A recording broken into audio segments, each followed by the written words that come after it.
À travers les archives personnelles du cinéaste, les visiteurs découvrent ses inspirations et son parcours.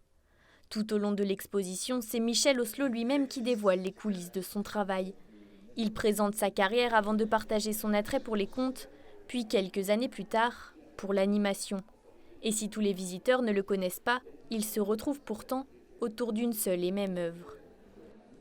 Quand j'étais en primaire, on avait travaillé sur Prince et Princesse, et puis il y a Kirikou, tout le monde connaît Kirikou, c'est un classique. Je connaissais Kirikou, mais en rentrant, j'ai découvert que c'était donc de lui et ça permet de découvrir un peu plus de son univers justement. Kirikou, c'est l'un de mes préférés films et je trouve le dessinateur est sympa. Kirikou, qu'on connaît, et je ne savais pas du tout que c'était ce monsieur qui avait fait les dessins, mais c'est magnifique. Agrémentés par des jeux de son et de lumière, au total 400 œuvres originales sont exposées. L'occasion de découvrir comment Michel Oslo a marqué le film d'animation et transformé son industrie.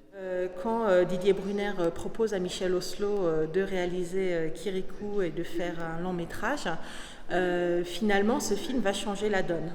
Quand Kirikou sort, il connaît un grand succès. D'abord en France, puis il est exporté. Et ça montre, que ce soit aux animateurs qu'aux producteurs, qu'en fait on peut faire autrement. On peut aussi faire des longs métrages. Et ça va permettre de lancer beaucoup de productions en France. On peut penser par exemple aux triplettes de Belleville. Des productions de longs métrages qui vont marquer aussi l'international. Une œuvre loin d'être achevée puisque l'exposition se termine sur des extraits de son dernier film, encore en pleine production.